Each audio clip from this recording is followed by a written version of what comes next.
नमस्कार, स्वागत है आपका एक बार फिर से आप ही के चैनल में जिसका नाम है दिल्ली जॉब। दोस्तों, आज की जो वीडियो है वो स्पेशली इसलिए बनाई जा रही है कि आपके पास दो बड़ी अपॉर्चुनिटी है। अगर आप तैयारी कर रहे हैं दिल्ली पुलिस की या फिर यूपी पुलिस की, तो आप सभी को बता दूं कि आपका इंतज़ार ख़त्म होने वाला है, क्योंकि जो दिल्ली पुलिस की वैकेंसी है वो दिसंबर के लास्ट में या फिर जनवरी के फर्स्ट या सेकेंड वीक तक निकल जाएगी। और जैसा कि नोटिफिकेशन साइट पर आ चुकी है और आप सभी को ये भी पता होगा कि जो वैकेंसी है वो डिले कर दी गई थी। वैकेंसी निकलनी थी आपकी जून जुलाई में और ये आपकी डिले कर दी गई थी, और इस वैकेंसी को दोबारा से लाया जा रहा है। और वैकेंसी जो पोस्टपोन हुई थी वही वैकेंसी दोबारा से आ रही है, और इसकी जो पूरी डिटेल है वो आपको बताऊंगा शॉर्ट में। अगर आपने अभी तक हमारे चैनल को सब्सक्राइब नहीं किया है तो सब्सक्राइब कर लें, ताकि आपको इस तरीके की नोटिफिकेशन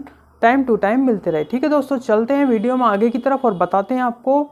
देखिए, सबसे पहले बता देता हूँ, जो भी स्टूडेंट जुलाई से पहले 10th पास आउट हैं, यानी कि 2022 जुलाई में जिन्होंने 10th पास कर ली गई है, यानी कि मैट्रिक चाहे वो किसी भी स्टेट से की हो, किसी भी बोर्ड से की हो, रिकॉग्नाइज बोर्ड होना चाहिए, यानी कि मान्यता प्राप्त बोर्ड होना चाहिए।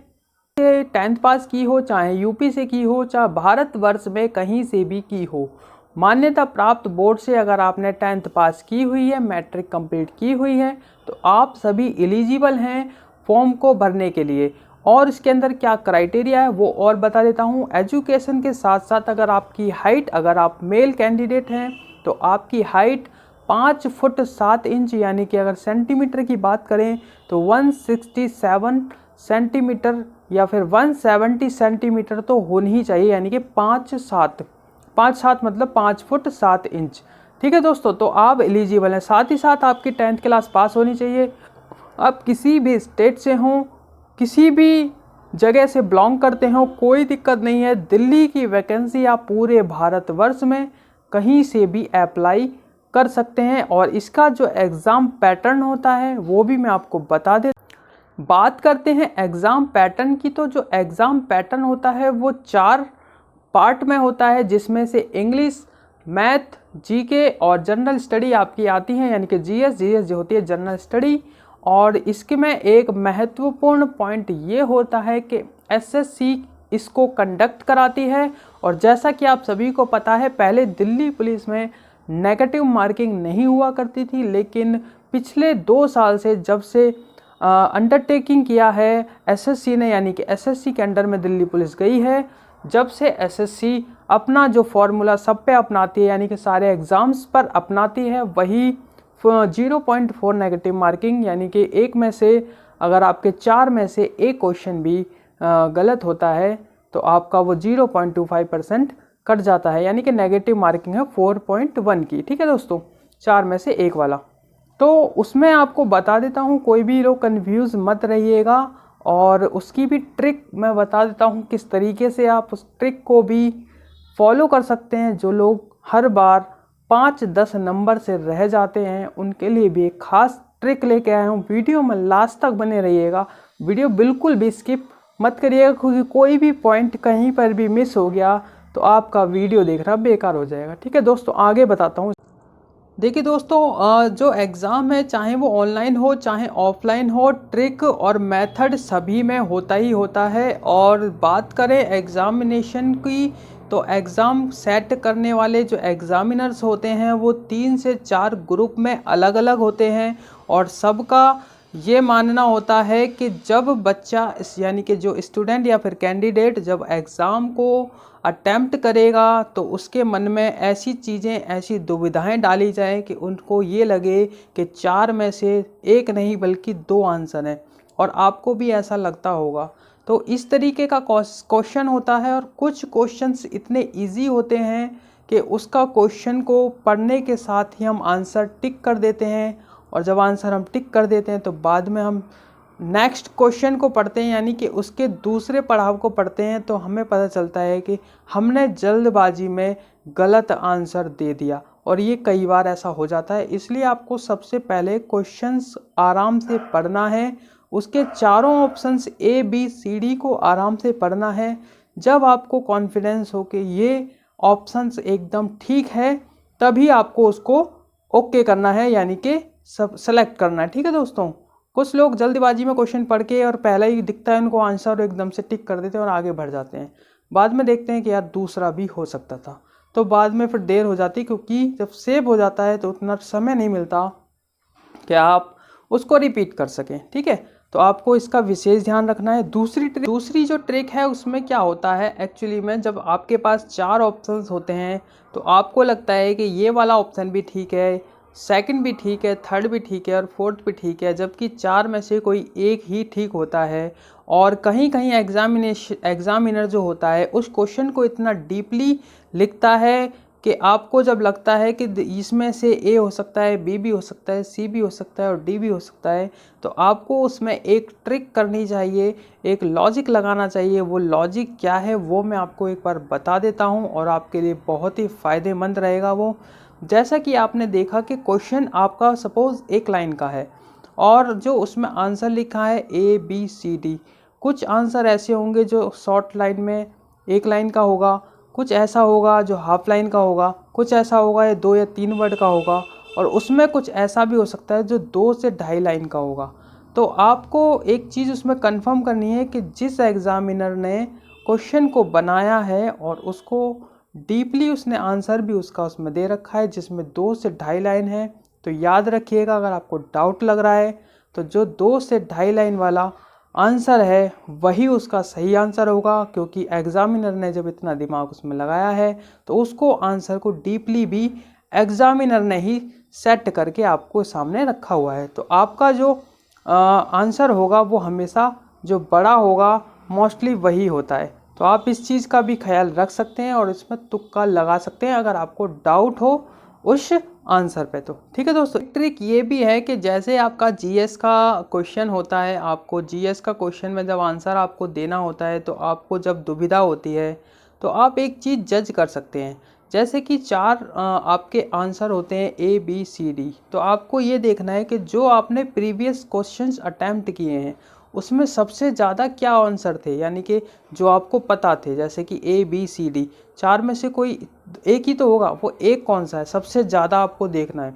अगर आपको लगता है कि ज़्यादातर क्वेश्चनों में आपने बी को देखा है, यानी कि ए बी सी डी में से बी को, तो आपको जब जजमेंट करना है, तुक्का लगाना है उस क्वेश्चन पे जो डाउटफुल है, तो उसमें आपको बी सेलेक्ट नहीं करना है, ये ध्यान रखिएगा। क्योंकि बहुत से स्टूडेंटों के माइंड में ये होता है कि जो बहुत सारे हमने क्वेश्चन करे हैं उसमें बी ऑप्शन जो था वो बी ही इसमें भी हो सकता है, लेकिन आपको ऐसा नहीं करना है, क्योंकि जो क्वेश्चन सेट किए जाते हैं वो 25% के पार्ट के हिसाब से किए जाते हैं। यानी कि अगर 100 क्वेश्चन हैं तो उसमें से 25 जो क्वेश्चन होंगे वो ए ऑप्शन के होंगे, 25 बी के होंगे, 25 सी और 25 ही डी के होंगे। तो उसमें से आपको ये देखना है कि ज़्यादातर जो आपने अटेम्प्ट किया है वो बी का था, तो आपको बी सेलेक्ट नहीं करना है। ठीक है, तो ऐसे ही कुछ क्वेश्चन जो होते हैं रीजनिंग के अंदर भी होते हैं। रीजनिंग में क्या होता है, आपको हमेशा आपके माइंड को डाइवर्ट किया जाता है। रीजनिंग में भी जो क्वेश्चन होते हैं वो कुछ इस तरीके से होते हैं कि आपको लगेगा कि चारों के चारों ऑप्शन ठीक हैं, लेकिन चारों ऑप्शन हमेशा ठीक नहीं होते, ऑप्शन कोई एक ही ठीक होता है। और कभी कभी ऐसा भी हो जाता है कि एग्जामिनर की तरफ से भी मिस्टेक हो जाती है और वो क्वेश्चन गलत ही होता है उस क्वेश्चन पेपर में, इसीलिए बाद में नॉर्मलाइजेशन भी किया जाता है। थोड़ा सा बोलने में अजीब सा लगता है ये वर्ड, मैं लिख दूंगा यहाँ पर। तो इसी वजह से होता है, वो एग्ज़ाम का जब आंसर की आती हैं उसके बाद जब फाइनल लिस्ट लगती है तो नॉमिनाइजेशन भी किया जाता है नंबर का, जिसमें से 3 से 4 नंबर भी ऐसे हो जाते हैं। अगर जैसे 200 क्वेश्चन होते हैं तो 200 में से 3-4 नंबरों का नॉमिनाइजेशन किया जाता है। हमेशा ही ऐसा मोस्टली सब एग्ज़ामों में होता है। वो इसी वजह से होता है कि कुछ क्वेश्चंस ऐसे भी हो जाते हैं, क्योंकि एग्ज़ामिनर भी कोई भगवान नहीं है, वो भी जब करते हैं तो मिस्टेक उनसे भी हो सकती है। ठीक है, तो इस वजह से वो नॉमिनाइजेशन के लिए डाल देते हैं, जिसमें आपके 3 से 4 नंबर भी बढ़ जाते हैं, चाहे आपका वो क्वेश्चन गलत हो चाहे वो क्वेश्चन सही हो। ठीक है दोस्तों, इसीलिए आपको ज़्यादा से ज़्यादा कोशिश ये करनी चाहिए कि आपके जो क्वेश्चंस हैं जो आपने अटैम्प्ट किए हैं वो आपको ज़्यादा से ज़्यादा अटैम्प्ट करने हैं। साथ ही साथ आपकी रीडिंग पावर थोड़ी सी स्ट्रांग होनी चाहिए, यानी कि आप सबसे पहले क्वेश्चन को लेके फटाफट नज़र डालते चलिए कि कौन सा क्वेश्चन है जो कि आपको लगता है डाउटफुल है, उस पर टिक लगा दीजिए उसको बाद में अटैम्प्ट करने के लिए।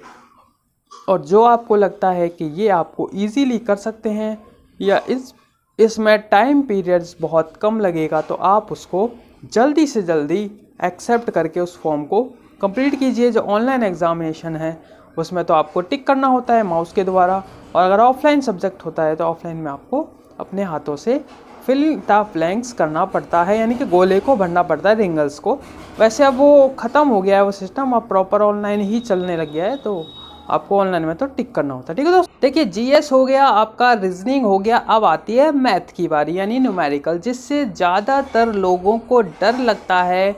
लेकिन आपको बता दूं कि मैथ ही एक ऐसा सब्जेक्ट है जहां पर 100% आप होते हैं कि आपका जो क्वेश्चन है वो ठीक है, क्योंकि कैलकुलेशन इस तरीके की होती है, अगर आपका एक ही बार में उत्तर आ गया तो आप 100% श्योर हो जाते हैं कि आपका ये क्वेश्चन एकदम ठीक है। क्योंकि रीजनिंग वगैरह में हमें लगता है कि ये हो सकता है और सामने वाले को लगता है कि वो हो सकता है, तो हमें कंफर्म नहीं हो पाता, उसमें डाउट ही रहता है। और रही बात जीएस की, रीजनिंग और जीएस की और जीके की, तो उसमें एग्जैक्ट नहीं होता। जब हम बहुत सारे क्वेश्चंस पढ़ लेते हैं तो हमें कभी कभी लगता है कि इसका उत्तर ये हो सकता है, कंफर्म वो भी नहीं होता है। लेकिन मैथ एक ऐसा सब्जेक्ट है जहाँ पर 100% श्योर होता है। ठीक है दोस्तों, उसके बाद सब्जेक्ट आता है इंग्लिश का, और इंग्लिश में ग्रामेटिकली कुछ वर्ड होते हैं, कुछ अल्फा न्यूमेरिकल होते हैं, कुछ वर्ब होते हैं, कुछ प्रोवर्ब होते हैं, कुछ फिल इन द ब्लैंक्स होते हैं, और कुछ ऐसे वगैरह या पैराग्राफ्स वगैरह भी होता है, एक्टिव पैसिव वॉइस वगैरह। तो आप सभी को वो चीज़ें पढ़ लेनी है। जो सिलेबस है वो 10th तक का ही आता है। दिल्ली पुलिस और यूपी पुलिस दोनों के ही लिए मैं ये वीडियो को बना रहा हूँ, और दोनों के ही सिलेबस को मैंने लगभग हल्का फुल्का आपको डिटेल बता दी है। बाकी एक नेक्स्ट वीडियो बनाऊँगा जिसमें आपको पूरा सिलेबस दिखाऊंगा, या फिर उसके अंदर कोई चीज़ अगर अपडेट हुई है एग्जामिनर्स के थ्रू तो वो भी आपको बताने की कोशिश करूंगा। और अगर आपको वीडियो में कुछ भी लग रहा हो डाउटफुल तो आप कमेंट सेक्शन में कमेंट करके पूछ सकते हैं, अपनी क्वेरी कर सकते हैं। हमारी ये कोशिश रहेगी कि आपको ज़्यादा से ज़्यादा जानकारी दी जाए, सटीक नॉलेज दी जाए। वीडियो बहुत ज़्यादा लंबी हो जाएगी, इसलिए वीडियो को ज़्यादा लंबी नहीं करेंगे, मेन बात आपको बता के इस वीडियो को समाप्त करेंगे। तो आते हैं टॉपिक पे, और बता देता हूँ जो वैकेंसी है वो यूपी पुलिस की जनवरी में आ जाएगी, और आई होप सो 15 जनवरी तक आप सब डैशबोर्ड पर देख पाएंगे जो वैकेंसियाँ हैं, कितनी वैकेंसी है, कब तक उसको भरा जाएगा, क्या उसकी लास्ट डेट होगी, ये सारी चीज़ें आपको बताएंगे जब वैकेंसी आ जाएगी, पूरी नोटिफिकेशन आ जाएगी, तो उसके ऊपर एक और वीडियो बनाऊंगा और आपको डिटेल में बताऊंगा। ठीक है दोस्तों, तो अभी के लिए इतना ही। और अगर अभी तक आपने हमारे चैनल को सब्सक्राइब नहीं किया है तो प्लीज़ सब्सक्राइब कर लीजिए, और बेहतर नॉलेज के लिए आप हमारी वीडियो को और लोगों तक शेयर भी कर सकते हैं, जिन लोगों तक पता नहीं चल पाता, जिन लोगों को, और वो लोग जो तैयारी करते हैं उनको क्लियरली पता चल जाए। हमारे चैनल के माध्यम से हमारा यही एक मेन मोटिव रहता है कि हमारे थ्रू आपको इन्फॉर्मेशन टाइम टू टाइम मिल जाए। ठीक है दोस्तों, तो अभी के लिए इतना ही, मिलेंगे अगली वीडियो में। धन्यवाद दोस्तों, टेक केयर, बाय बाय।